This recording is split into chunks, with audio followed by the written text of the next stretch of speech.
लखनऊ के अलीगंज इलाके में इस दर्दनाक अग्निकांड ने पूरे उत्तर प्रदेश को झकझोर कर रख दिया है। इस हादसे में 15 लोगों की जानें चली गई, जिनमें बड़ी संख्या में छात्र और युवा पेशेवर जो थे वो शामिल थे। और अब इस मामले की जांच में कई चौंकाने वाले खुलासे सामने आए हैं।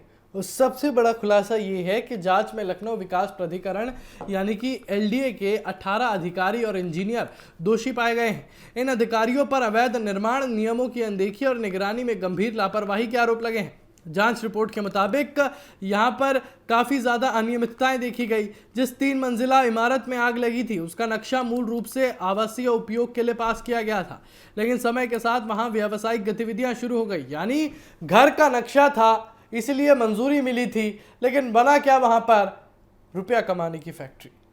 इमारत में कोचिंग सेंटर बना, गेमिंग जोन बना, कमर्शियल गतिविधियां संचालित की गई। हैरानी की बात तो ये रही कि इसकी जानकारी होने के बावजूद कोई प्रभावी कार्रवाई जो है वो नहीं की गई। जांच में पाया गया कि अलग अलग स्तर पर तैनात अधिकारियों ने निगरानी और नियमों के पालन को सुनिश्चित करने में गंभीर लापरवाही बरती है।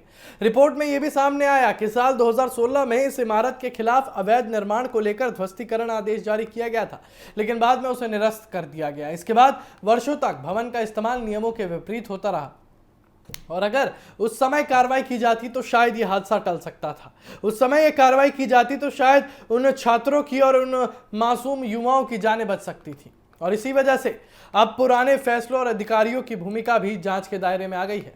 हादसे के दौरान इमारत एक तरह से डेथ ट्रैप साबित हुआ। बिल्डिंग में आने जाने के लिए केवल एक ही रास्ता था। धुआं बाहर निकालने की समुचित व्यवस्था नहीं थी और कोई वैकल्पिक इमरजेंसी एग्जिट भी मौजूद नहीं था। आग लगने के बाद ही कुछ ही मिनटों बाद पूरा भवन धुएं से भर गया और बिजली की वायरिंग, एयर कंडीशनर यूनिट और अन्य उपकरण भी सुरक्षा मानकों के अनुरूप नहीं लगाए गए थे।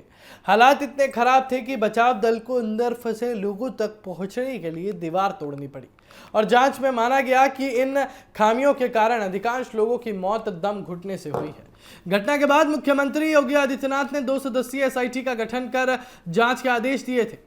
सरकार ने प्रारंभिक कार्रवाई करते हुए कई अधिकारियों को निलंबित किया और मामले में गिरफ्तारियां भी हुई हैं। तो दूसरी ओर एलडीए ने भवन मालिक को नया ध्वस्तीकरण नोटिस जारी कर दिया है और दोषी अधिकारियों के खिलाफ कार्रवाई की संस्तुति शासन को भेज दी गई है। यह हादसा केवल एक आग की घटना नहीं, बल्कि प्रशासनिक लापरवाही, अवैध निर्माण और सुरक्षा नियमों की अनदेखी का बड़ा उदाहरण बनकर सामने आया है। अब सबकी नजर इस बात पर है कि जांच के बाद दोषियों के खिलाफ कितनी सख्त कार्रवाई होती है और क्या भविष्य में ऐसी त्रासदियों को रोकने के लिए व्यवस्था में जो है वास्तविक सुधार किए जाते हैं।